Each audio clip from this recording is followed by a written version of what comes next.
मनीषाचं लग्न हे तिच्या मनाविरुद्ध एका साध्या मुलाशी करण्यात आलं. त्या मुलाच्या घरी त्याच्या आईव्यतिरिक्त कोणीही राहत नव्हतं. हुंडा म्हणून त्या मुलाला खूप सामान आणि पैसेही देण्यात आले. परंतु मनीषाचं दुसऱ्याच मुलावरती प्रेम होतं. ती त्याच्यावरती खूप प्रेम करत होती. मनीषाचं लग्न तसंही तिच्या मनाविरुद्ध झालंच होतं. मनीषा आता ती तिच्या सासरी आली होती. तिची ती पहिली सुहागरात, लग्न झाल्यानंतरची ती पहिली रात्र. हे प्रत्येक मुलीचे एक स्वप्न असतं. मनीषा बेडवरती बसली होती तेव्हा तो मुलगा, त्याचं नाव होतं धीरज. धीरज दुधाचा ग्लास घेऊन मनीषाच्या जवळ येतो. तशी मनीषा त्याच्याकडे रागात पाहू लागते आणि म्हणते, तू मला एकटं सोडू शकतोस का थोडा वेळ? हे तिचं वाक्य ऐकून धीरज खूप नाराज होतो. तरी तो हसतच तिला म्हणतो, अगं काही नाही प्रॉब्लेम, तू आराम कर, मी तर फक्त तुझ्यासाठी दूध घेऊन आलो होतो, ते घे आणि झोप. हे बोलून धीरज रूममधून बाहेर निघून जातो. मनीषा मात्र स्वतःचंही मन मारते आणि विचार करत बसते, हा माझ्याशी भांडला का नाही? हा एवढा गप्प रूमच्या बाहेर गेला कसा? मनीषाची खूप इच्छा होती की धीरजने तिच्याशी भांडावं आणि ती त्याच्यापासून डिवोर्स घेऊ शकते. मनीषाला सासरी येऊन 3-4 दिवस झाले होते. ती पूर्ण दिवस फक्त मोबाईलवरतीच बोलत असायची. धीरजची आईही मनीषाला कोणत्याही काम न सांगता स्वतः दोघांसाठी जेवण बनवत असायची. घरातील सर्व कामही धीरजची आईच करत होती. तरीही त्याच्या आईचा चेहरा नेहमी हसतमुख असायचा. धीरज एका कंपनीमध्ये नोकरी करत होता. तो एक मेहनती आणि इमानदार मुलगा होता. सकाळी लवकर उठून स्वतःचं आवरून कामावरती जायचा. काम करून संध्याकाळी थकून दमून घरी यायचा. परंतु मनीषा त्याला एक ग्लास पाणीही विचारत नव्हती.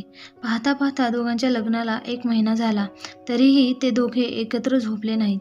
धीरज खूप शांत स्वभावाचा होता, त्यामुळे तो स्वतःच्या बायकोला काहीच बोलत नसायचा. उलट तिला सर्व काही विचारायचा. तुला काही हवं आहे का? जेवण करायला तो स्वतः तिला बोलवत असायचा. परंतु ती स्वतःचं जेवण बेडरूममध्येच करत असायची. मनीषाच्या वडिलांनी लग्नामध्ये सर्व सामानासोबत एक स्कूटीही दिली होती. धीरज जसा कंपनीमध्ये जायचा, त्याच्या मागे मागे मनीषा स्वतःच्या बॉयफ्रेंडला भेटायला जात असायची. धीरज कामावरून यायच्या आतमध्ये ती पुन्हा घरी येत असायची. एके दिवशी धीरजला सुट्टी होती. तो घरीच होता. मनीषाने स्वतःच्या सासूने बनवलेल्या जेवणाला खूप खराब जेवण बनवले असं म्हणून सासूला बडबड करू लागली. जेवणाचं ताट फेकून दिलं. हे सर्व पाहून धीरजला खूप राग येत होता. तो तडक उठला आणि मनीषाच्या कानाखाली मारतो. तरीही त्याची आई धीरजलाच ओरडते, बाळा मारू नकोस, असेल जेवण खराब. मनीषाला तर भांडण्यासाठी कारणच हवं होतं, जे की तिला मिळालं होतं. ती गाडीची चावी घेते आणि रागात बघून बाहेर जाते. धीरजला काहीच न सांगता ती तिच्या बॉयफ्रेंडकडे जाते आणि त्याला सांगते, मला त्या घरात एक क्षणही राहायचं नाही. त्या माणसाने आज माझ्यावरती हात उचलला. तिचा बॉयफ्रेंडही म्हणतो, तुला तर कधीच म्हणालो आपण पळून जाऊ, तू माझ्यासोबत चल, पण तुझं आज उद्या चालू आहे. मनीषा म्हणाली, पण लग्नाच्या दिवशी तर मी तुझ्याकडे आले होते, तेव्हा तर तूच मला माघारी लग्न मंडपात पाठवलं ना? तिचा बॉयफ्रेंड म्हणाला, अगं हो, पण आपण रिकाम्या हाताने किती लांब पळून जाणार आहोत? तुला मी म्हणालो होतो थोडे पैसे आणि दागिने घेऊन ये, म्हणालो होतो की नाही? आणि तू मात्र अजूनही माझे ऐकत नाही. लांब कुठेतरी जाऊन नवीन जीवन सुरू करायचं म्हटलं तर पैसे हवेत की नको? मला तू अजूनही स्वतःला स्पर्श करूनही देत नाहीस. जे करायचं ते लग्न झाल्यानंतर म्हणतेस. तुझे नखरे मला सहन करावे लागतात. मनीषाला खूप राग येतो. ती म्हणते, हो हेच खरं आहे, लग्न झाल्यानंतरच सर्व काही करायचं. मी अजूनही धीरजला माझ्या अंगाला स्पर्शही करू दिला नाही, त्यामुळे मी अजूनही एक मुलगीच आहे. माझं खरं प्रेम तुझ्यावरती आहे. माझी इच्छा आहे की तू माझ्याशी लग्न करावंस. एकदा का लग्न झालं की मी पूर्ण तुझीच आहे. त्यानंतर तू तुझ्या मर्जीनुसार दिवस रात्र माझ्यावरती प्रेम करू शकतोस. मनीषाचा बॉयफ्रेंड म्हणतो, ठीक आहे, करू आपण लग्न, पण एका अटीवर. तू इकडे येताना कमीत कमी 5 लाखाची रक्कम सोबत घेऊन ये. मी तुला एका हॉटेलमध्ये भेटतो, तिथे तू पैसे घेऊन ये. आपण तिथूनच लांब कुठेतरी जाऊयात. मनीषा म्हणू लागली, त्या अडाणी माणसाकडे एवढे पैसे तरी असतील का? माझ्या वडिलांनी केलेलं सोनं माझ्याजवळ आहे. माझ्या वडिलांनी दिलेले सर्व पैसे त्याच्याकडेच आहेत. त्याने ते कपाटामध्ये ठेवलेत. त्याची चावी धीरजकडेच असते. पण तू काळजी करू नकोस, मी ती चावी कशीही करून घेईल. पैसे घेऊन मी कायमस्वरूपी तुझ्याकडेच येते. हे बोलून मनीषा तिथून निघून जाते. गेल्या गेल्या ती धीरजसोबत आणि सासूसोबत जबरदस्तीने भांडण करू लागते. पण तिचा नवरा धीरज तिच्या तोंडी अजिबात लागत नाही. तिची सासूही शांत असते. ती एकटीच बडबड करत असते. ती शेवटी रागात स्वतःच्या रूममध्ये जाते. तेवढ्यात तिच्या बॉयफ्रेंडचा फोन येतो. काय गं, केव्हा येतेस? चावी मिळाली का कपाटाची? ती फोन कट करते आणि त्याला मेसेज करते, थोडी कळ काढ, मी टाईमवरती येते, तू नको काळजी करूस. तेवढ्यात धीरज दरवाजा वाजवतो. मनीषाला तो म्हणतो जेवण करून घे, पण मनीषा जेवण करायला तयार होत नाही. ती म्हणते मला या कपाटाची चावी द्या, मगच मी जेवण करते.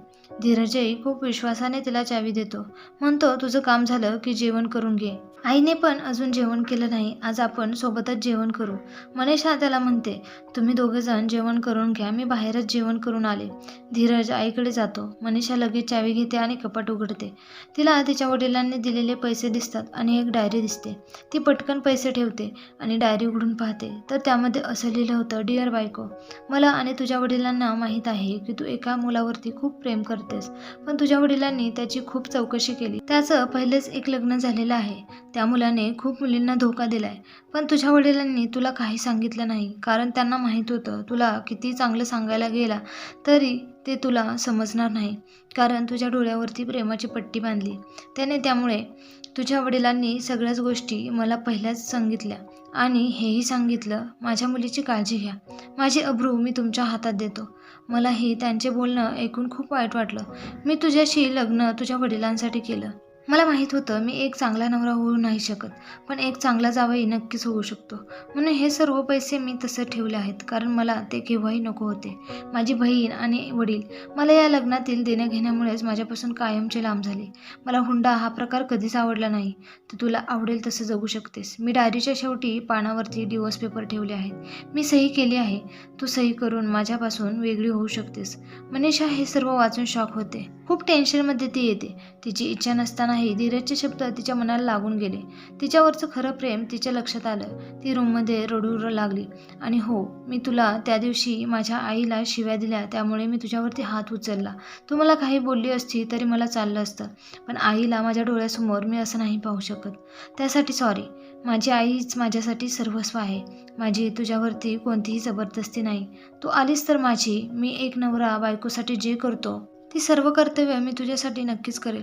बाकी तुझी इच्छा. तेवढ्यात मनीषाला तिच्या बॉयफ्रेंडचा फोन येतो. मनीषा तो फोन रागात फेकून देते. तिला कळून चुकलं होतं, तिच्यावरती खरं प्रेम तर धीरज करत होता. तो मुलगा फक्त पैशाच्या मागे होता.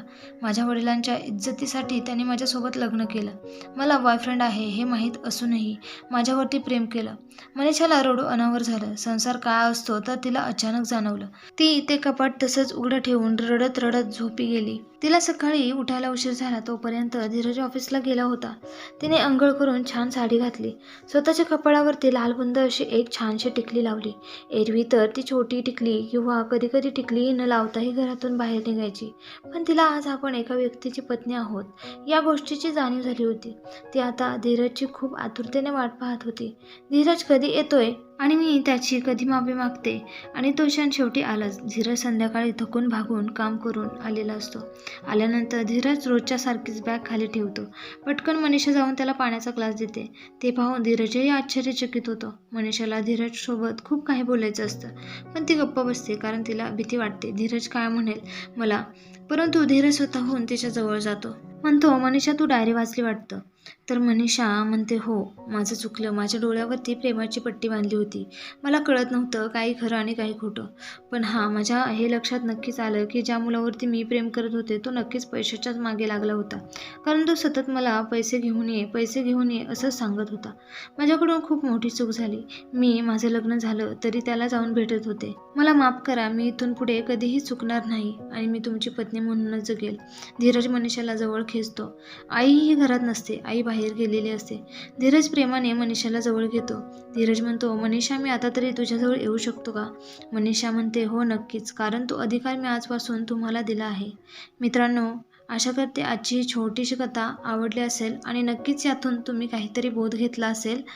आणि आपल्या चॅनलला सबस्क्राईब करायला विसरू नका.